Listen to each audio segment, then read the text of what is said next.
Welcome to Over the Target, Washington Examiner show about all the investigations and salacious stories taking place in DC and beyond.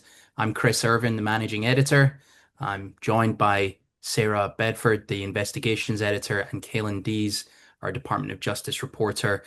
And I think the best place for us to start this week is, seeing as we didn't have a record last week, is the James Comey indictment story that we're all very, very familiar with. It's seemingly dominated our lives for the last 10 years and beyond. But bringing us up to modern day, Comey has been indicted on two counts. One count of making a false statement and one count of obstruction of justice. And this is related to Senate testimony that he gave almost 5 years ago. Sarah, can I come to you? Can we get a flashback as to what it is he's accused of doing 5 years ago? Yes. And the frustrating part for us as journalists is that there's still so much we don't know now, a week after this happened. There's a lot of competing narratives out there about what exactly James Comey is accused of.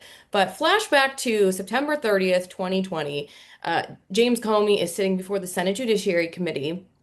And he's being asked all sorts of questions about the Russia investigation. And we get to Senator Ted Cruz, who is not known for being um, short with his words. So during a lengthy exchange with James Comey, Ted Cruz asks Comey two separate questions. He asks, have you ever authorized anyone at the FBI to disclose things to leak to reporters in general? And specifically, did you authorize your deputy, Andrew McCabe, to leak information about Hillary Clinton and other specific investigations? James Comey responds no to both of those questions, which Cruz asks both at the same time. So it's not exactly clear what Comey is denying specifically, that he ever authorized anyone or the McCabe specific leaking allegation. The indictment doesn't get into specifics about the subject of the leak that is at issue or who Comey is said to have directed to leak. So there's been a lot of speculation about whether the indictment has to do with Andrew McCabe, who was Comey's deputy, who has also been under scrutiny for dishonesty, to say the least, in the past, or if this indictment is referring to someone named Daniel Richman, who is James Comey's best friend. Like they're really, really close. They've been close for many years. So close, in fact, that Comey, at the time he was FBI director, brought Daniel Richman in as what's known as a special government employee, which basically just gave Richman access to a security clearance so they could talk about classified information. But really, he was just serving as a personal advisor to James Comey. And then to boot, at the time in May 2017, when Comey is fired from the FBI, he makes Daniel Richman his personal attorney, which he hopes opens up the sort of attorney-client privileges to be able to share information with Richman. Now, Comey has admitted under oath previously that he asked Richman, shortly after he was fired in 2017, to leak the contents of memos about his interactions with Donald Trump, Comey's private interactions with Donald Trump, to reporters. He has admitted to the Inspector General, for instance, who looked into this, that he leaked to Richman and asked Richman to share with a New York Times reporter a specific conversation that Trump had had with Comey about Michael Flynn, who was at the time under investigation by the FBI, but this wasn't public knowledge at the time. And so what remains unclear is which leak are we talking about? Because we know that Comey was a serial leaker himself, potentially, but also through Richman, he's admitted, and it's suspected through McCabe. Are we talking about leaks involving his former deputy, Andrew McCabe, related to Hillary Clinton? Are we talking about leaks through Daniel Richman related to Michael Flynn, which does also fit the very vague wording of the indictment? Or are we talking about a totally different person? The wording of the questions in the underlying testimony is so unclear, and Comey has been caught up in dishonesty so many times, it's hard to know. Now, on the Richmond situation, the Inspector General in 2018, so at the height of the Mueller investigation, looked at all of this and said, hey, this is potentially criminal because you lied about this and you broke like every rule in the FBI handbook. And they referred this to the DOJ at the time and said, do you guys want to prosecute Comey? And to no one's surprise, the DOJ at that time, which was involved in the Mueller investigation, said no. Um, until we know more, it's not actually clear if this is a strong case or a weak case. I do wonder if the people who are spinning this as an incredibly weak retaliatory case against Comey could end up being embarrassed by the strength of the charges, or if we could be embarrassed by being like psyched that we're seeing accountability. So who knows what we're going to see on October 9th when he appears in court. I guess that's the key, isn't it? We simply don't know, but it sounds to me the vagueness of this might be a secret weapon for Comey. In, as you quite rightly say, we're not entirely sure what Comey was answering when Ted Cruz asked the very verbose double question. Is that fair to say? Do you think we'll see that as a defense? Yes. So because if Comey can say, I was just denying the Andrew McCabe piece, and McCabe and I are both sticking to our stories here, he might be able to wiggle out of it. If this indictment has to do with the Richmond leaking, that could be a lot more complicated because he has been really taken to task over that specific leak before. If I could just make one more quick point about the way that this has been sort of covered and described as a uniquely nefarious prosecution, retaliatory prosecution from the Trump DOJ. The types of charges that were levied by prosecutors against Donald Trump required so much legal gymnastics to arrive at, right? They had to dig back, Jack Smith, the former special prosecutor, had to dig back to the days of Enron to find some weird statute about shredding documents to try to Frankenstein a felony out of the January 6th situation, right? In New Mhm. York, Alvin Bragg, the Manhattan DA, had to Frankenstein a prosecution to get around the statute of limitations for what was ultimately a paperwork violation, identical to one that they did not prosecute for Hillary Clinton. This charge against James Comey is not a weird legal Frankenstein. It's a pretty straightforward case. Yeah. Lying to Congress is illegal. It's prosecuted by DOJs from both parties. This is not some crazy legal monster that the Trump administration has created. And they did have to like literally invent crimes to go after Trump in at least three of the four cases against him. So there's a really, I think, important distinction there with the Comey indictment. Yeah. Well, no one's above the law, Sarah, of course. Of course. Yeah. Kaylin, if I could bring you in here, we're talking about stuff that happened 5 years ago. Why are we here now? Why is this all coming to a head? Well, it all came down to the fact that had the indictment not been last week, that they were running up on a 5 year statute of limitations for the conversation that took place in Congress September 30th. That would have been this past Tuesday. So they had to act quick at that current moment because when you're basically just days away, you either fire or you don't. And this clock, so to speak, that they're running up against, I'm a little bit hard pressed to believe that it should have taken this long for there to actually be any charges brought. I feel like that they didn't necessarily have to be running up this tight to the deadline. But the problem was that they had a former U.S. attorney there in the Eastern District of Virginia that just did not seem to want to budge or even, call on a jury to bring charges. Maybe they just wanted to play a little show and tell with some of the members of the jury, but not actually go forward. And so we saw the removal of Eric Siebert from the office the weekend before the charges came down. We saw replacement of Siebert with Lindsey Halligan, a former aide in the White House and an insurance attorney who doesn't have a whole lot of experience in federal prosecutions, but somebody who Trump trusted to take up the mantle in the interim. And sure enough, we see the grand jury move to indict on two of three charges presented on false statements and obstruction in congressional proceedings. The reason why Siebert, I think, matters so much to this is that it gives off the appearance that there was a rush job to try to bring, an indictment, when in actuality, this grand jury process likely began much earlier than, just last week, like what some people might, hobble together. to try to explain that maybe Trump is working with some sort of a partiality or something like that. No, I believe that this was something that was being weighed by the office, for quite some time at least. We don't know the exact parameters around it, but we do know that this grand jury, I believe it was 14 out of 23 were willing to indict on this, and even Eric Siebert, kind of funny enough, he has a in-law, Richard Cullen, who is part of a very prominent conservative Republican legal family in Virginia. Richard Cullen even had passed with representing Mike Pence back in 2017. And it just so happens that the Washington Post reported about 7 years ago that Cullen was a godparent, a godfather to one of Comey's daughters.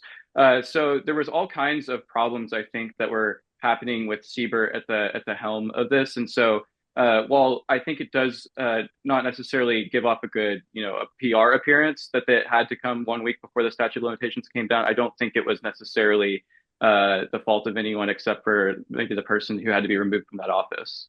Yeah, Yeah, remember Comey's son-in-law also worked in that prosecutor's office, just Yes. so you know. And he was one of the number 2 or 3 guys under Sabert. So there was a lot of Comey allies in that office. If we could talk about The Office, that was going to be one of my other questions. Lindsay Halligan has obviously found herself kind of thrust into the middle of all this, and you said she's an insurance attorney. I think she was an advisor to Trump. Why is she the one that's kind of been picked to carry out this work? And what of the Eastern District of Virginia office in general? Because we've read stuff about other, there being real kind of shake up there. What's going on there? Well, yeah, I mean, she's very new to this type of role, but she had a experience defending as part of Trump's legal team in his own criminal cases. So she's not uh, uh, unfamiliar with the criminal process, at large. And the other thing too is that, even though we talk about the importance of figureheads and the people who are running these U.S. attorneys' offices, it's not like they're the ones who are, have, 8 tentacles that are juggling all the cases, themselves all the time. It's largely a process that's handled by career line prosecutors who essentially, from top down leadership, we see U.S. attorneys that, delegate issues to them. And oftentimes, it's not the U.S. attorney themselves that are the ones that are going and presenting the arguments. Now, it is interesting to see that Halligan was the signature on the indictment, and it'll be interesting to see whether she winds up playing a serious role actually inside the courtroom. I have my doubts that that would be the case. I think that there will be people that are beneath her that handle the case, just because that's pretty standard. But we have been seeing reports even as early as this week that there have been departures from the office, including what Sarah just mentioned. One of Comey's own bloodline that decided to leave the office and said that it was sort of his. I believe he said it was his constitutional duty or something to that effect that he felt like he couldn't remain in the office. But I think that more so it's going to be a situation where we see people working in the office who have been working there for quite some time, even with maybe some assistance from Main Justice, because that's not completely out of the spectrum of possibilities that people within the main DOJ, because all these U.S. attorneys report to them, could be assisting Halligan in this matter. So I don't think that she's necessarily alone, but she was somebody that Trump saw as trustworthy to help facilitate the duties of his administration. And so I think that it's something that she will definitely be playing a role, but as far as the main character of this prosecution, I'm not entirely sure that she will become that person. Um, so Trump's obviously got form for putting people in that he trusts into these positions, which detractors will kind of say that is, him weaponizing the justice system to his own end. I don't think it's. I'm not too surprised that he puts people in that he trusts to run these departments. But Sarah, so Pam Bondi, the Attorney General, said that weaponization of the DOJ is over thanks to Trump. Detractors would obviously argue that this is only a case of kind of ratcheting things up more. Um, you know, Does is this just where does this kind of end? Or I mean, can it end? Is this forevermore? Is this idea of an impartial Department of Justice, is that kind of a myth that we simply can't get it back? Or was it ever really like that? There have been accusations of politicizing the DOJ going back to, I mean, as far as I've been working in this business, but, going back to Obama and Eric Holder is when that narrative really started going around. And I'm not sure that the Holder DOJ did anything as breathtakingly partisan as what we saw under the Garland DOJ, which is when this Pandora's box was opened, right? I mean, we can certainly lament the state of the country and how what a dangerous slippery slope we're on that the DOJ is being used for um, partisan reasons against partisan targets, but it's just objectively true that the DOJ that crossed that Rubicon is not Pam Bondi's DOJ. It is Garland's DOJ when it went after Donald Trump. And arguably, even before that, Donald Trump really didn't have control of his DOJ during his first Trump administration because the Russia investigation had neutered him. His own attorney general had to recuse himself from political investigations, and that handed control effectively of those political prosecution decisions to. You're which attorney general you're referring to I'm there? talking about Jeff Sessions and Jeff that, Sessions, right? yeah. So And then Bill Barr obviously came in at the end of the first term, and mhm. he was seen as an old school, fairly impartial AG, right? Right.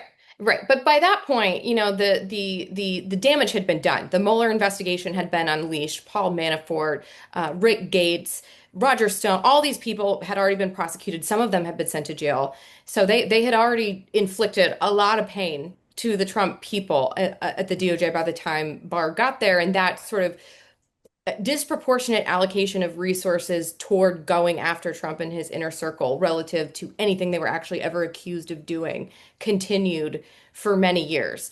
But now, there's an argument to be made, and I've made it here before, that the only way to sort of slow or contain that sort of use of DOJ resources against political enemies is to ensure that if you engage in that sort of behavior, you are putting yourself at risk and it is going to be punished by whoever follows you. It's not something that you can get away with. That is sort of the argument to be made in defense of what Donald Trump is doing is that the he must go after these people who weaponized the DOJ in the first place, or Mhm. else it becomes a consequence-free regular campaign tactic because you can get away with it. And so I'd be curious, the thing that makes me a little uncomfy about the Trump lawfare is when they go after people for stuff that has nothing to do with the actual abuse of power they're being accused of. So when we're talking about someone like Senator Adam Schiff, who was credibly accused of breaking laws to go after Trump, he's accused of leaking classified information, for example. Um, but the reason why the Trump administration hasn't been in the crosshairs is for some sort of mortgage fraud allegation. When you start to go hunting through people's backgrounds for like anything you could possibly get them on, instead Yeah. of just focusing on the abuse of power they're accused of, that is, a little not something that I don't is escalating even a step further. And to the extent that I think some people like Letitia James is a great example of someone who is in the crosshairs of the Trump DOJ for one illegitimate reason and one legitimate reason. One is another mortgage fraud allegation that's, neither here nor there. But there is also a real case reportedly going on at the DOJ. It is into a violation of 18 USC conspiracy against rights, which Caitlin can talk about that. It is illegal to use your position of power to use the legal system to deprive someone of their constitutional rights to free speech or to participate in the political process. Undoubtedly, Letitia James targeted Trump. I mean, she said as much on the campaign trail. And He so campaigned on it, right?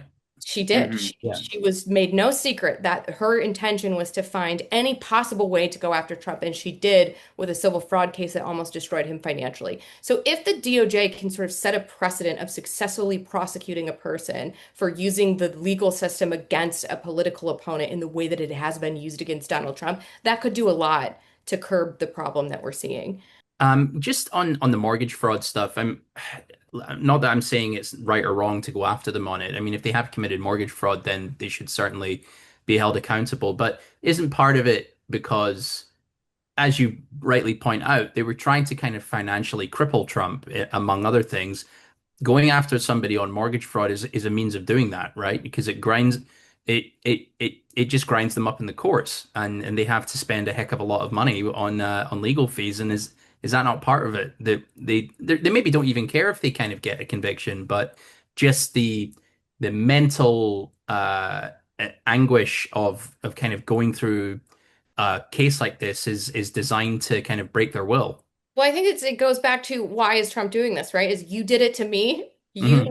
forced me to pay millions of dollars and me to put my life on hold. So I'm going to do the same. I'm going to Yeah. find a way to do the same to you. I mean, who among us hasn't like accidentally committed tax fraud? Please don't come after me. We're filming Violated the this. traffic law. If you want to find something illegal in someone's past, you can probably do that, right? So what is Trump's intent? Is it to retaliate against Letitia James for hurting him? That is a different conversation. Is it to put a stop to weaponization, to make the practice of weaponization um, fully illegal and outside the bounds of normal conduct? And if you do it, you will be punished, not rewarded with a promotion to governor or another term as attorney general, but you will be punished. You will go to jail to end the weaponization. That I think is a perfectly legitimate reason to go after who the people that Trump calls his enemies, not just to find a way to make them suffer because they did it first, if that makes sense. I do see a distinction between those two things. Yeah, Kaylin, I didn't want to cut you off, and Sarah had sort of teed you up to talk a bit about Letitia Mhm. James. Is there anything you'd like to elaborate on there with kind of legitimately what might be a problem? Yeah, well, I think that the accusation that there was a conspiracy against his rights is something that is, par and course, I think, for why this type of lawfare needs to end.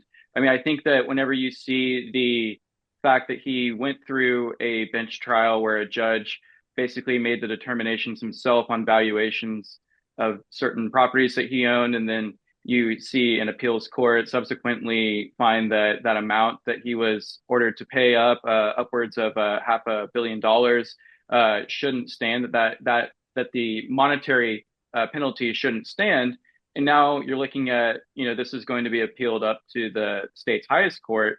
If it turns out that the state's highest court decides that they're going to uh, go a step further than what the appeals court did and say, hey, we just don't think that this judgment should stand at all, because if there's no, if there's no banks that were harmed in this, and you don't even, the lower court doesn't even want the penalty to stand, then what's the point of having the judgment against Trump in the first place?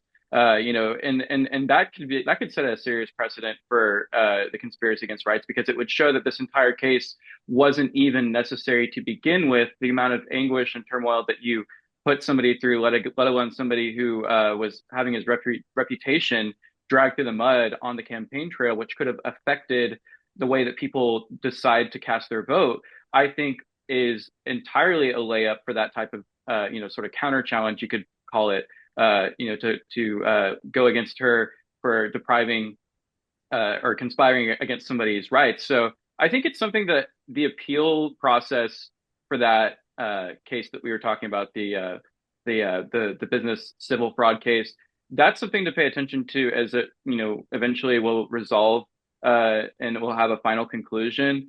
If that turns out that that ruling can't even stand on the overall judgment that Ingram found, then that's going to look very bad on Letitia James, and I think it could potentially give more proving ground for the counter allegation we were talking about.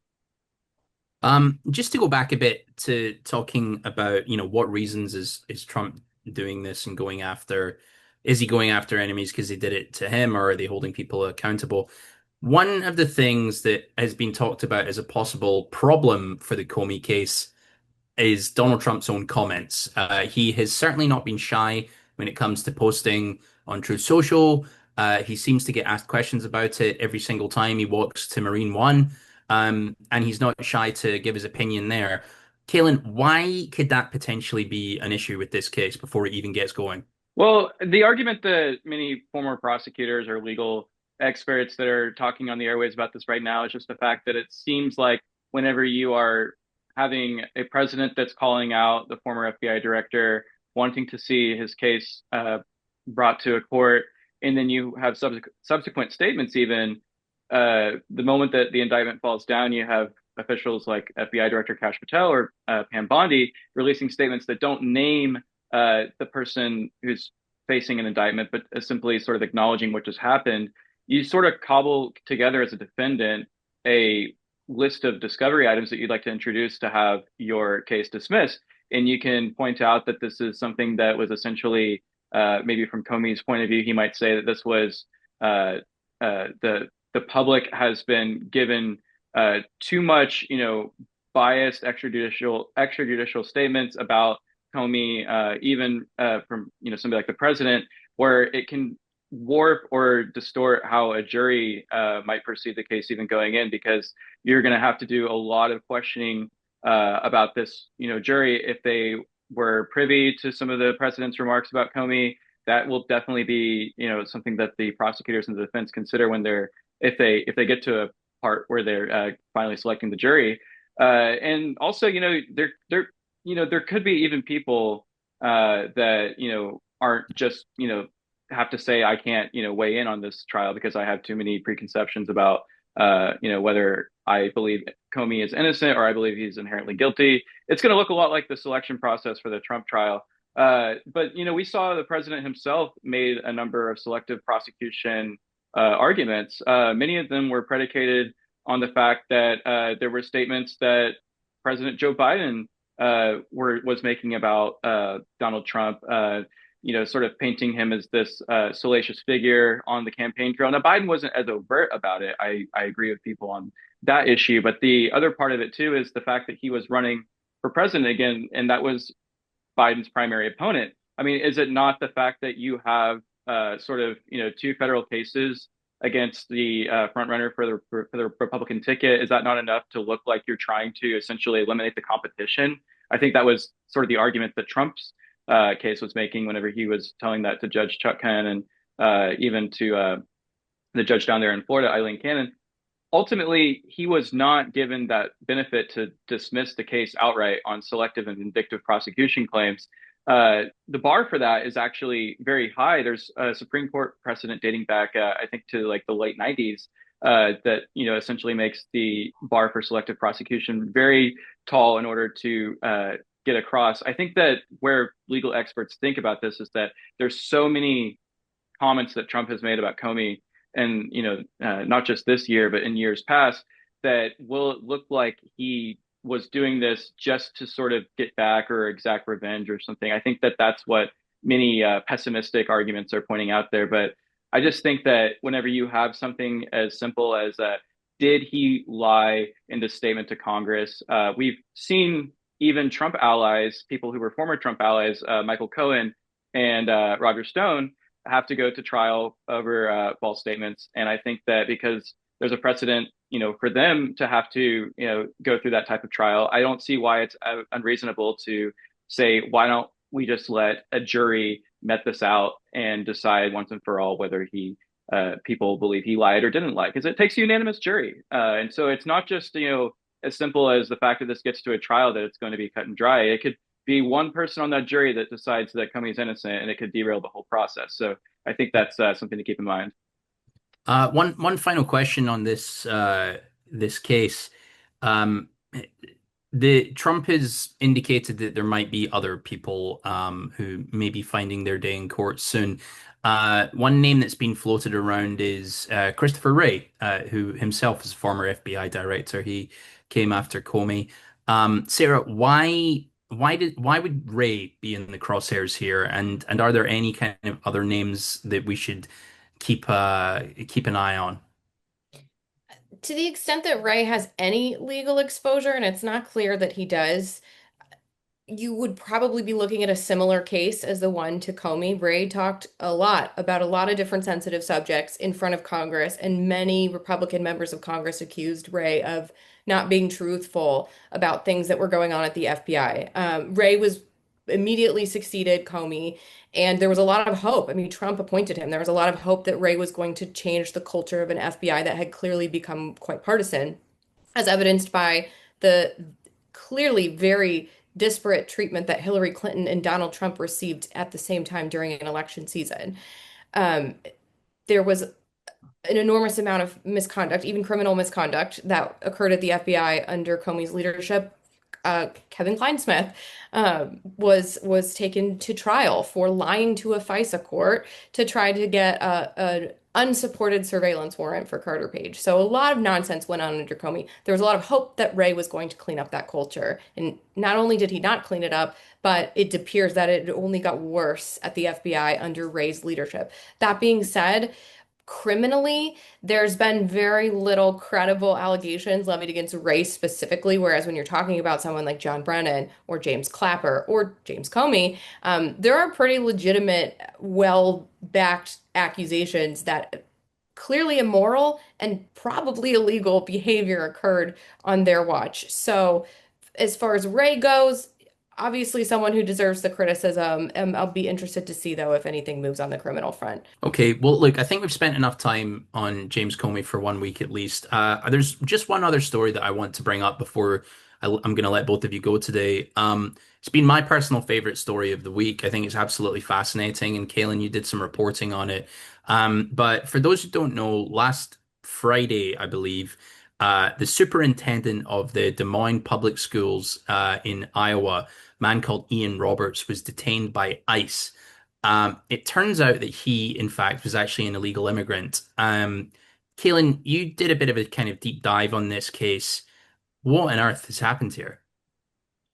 Well, it seems like a classic case to many of the people that interviewed in this process of something that, when somebody enters the country on a student visa, and especially, that was in 1999, and especially in the case of somebody like Dr. Ian Roberts, he has a track record of spending a life in academia. He's been to multiple colleges. He did athletics for Coppin State.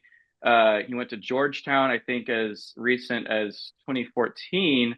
And so when you've spent all of your life in academia, built your career around it, there's potential there. And again, this is not, something we can, point directly to yet because we haven't just gotten enough information from DHS or ICE about this. But there's this concept of laddering your visas. There's different work authorizations that you can get, and so if somebody is doing all of their work in academia, they can essentially extend the duration that they might have on a normal student visa to be able to stay longer because they got a job in the university system. And I mean this in lots of cases involving people who are foreign nationals, not just in Ian Roberts. So that's a possibility that of something that could have happened in this case. What became a little bit more murky, though, is that obviously we got the information from ICE that there was a 2024 immigration court that ordered him to be removed. That's what ICE is saying the justification was for his arrest. But we also received information from his attorney in Texas this week. There was a letter that was released that was sent to him in March that was saying that there was a successful resolution in his immigration related matter, in that basically it was very vague and didn't really give much else besides the fact that he was notified that there was a resolution in his immigration case. And that's something that has kind of added a little twist into this story because it seems like he was given at least a notification from his counsel that maybe everything was fine and everything was good. But obviously, we see a few months have gone by. It's September now, or it's October actually. But we saw in late September there was the arrest that was made last week, and so from what I can gather, there's different information that is out there about his record that's a little bit murky. For one, there's different accounts of when he was born, just in public records. There's a sports database that lists his birthday as 1970, but there's other records that list his birthday as 1973. There's other small discrepancies on similar records like that where it's just like a different order of his name. Sometimes his name is listed as Ian Andre Roberts on official records involving him, but the other way around, it can be seen as Andre Ian Roberts. Those types of things I think raise red flags because it just kind of makes it a little bit more difficult for tracking a person who might have gone by different names throughout his career. But the real question is, how whenever he was applying for the superintendent job, he was going through a background check. How did he, fill out his I-9? Because that is something that, when you fill it out, it's under penalty of perjury. There's, reports that he was stating on there that he was a U.S. citizen, but it turns out, if HR is only, doing something like inspecting a driver's license that he had or a social security card, and they don't go through an e-verification process, but they're just taking the, information at face value, there could be the problem that there isn't any sort of additional check that was made through a computer system essentially. So if they're just taking that at face value, and again, he's somebody who has been well respected in academia.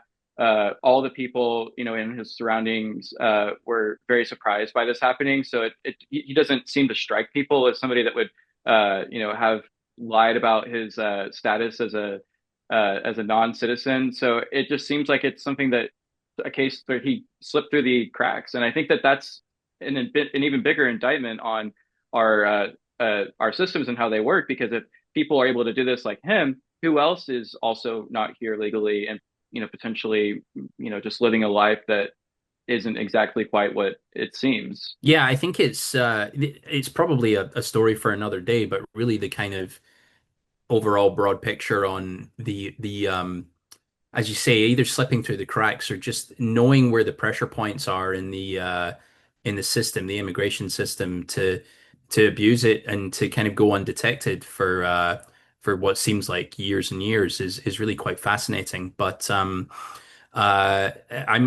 super interested to see where that case goes and then what the resolution is. But look, I think for now, it's probably best to put a pin in that. And until next time, thanks very much for both of you for joining me as ever. And until next time, we'll see you later. Thanks very much.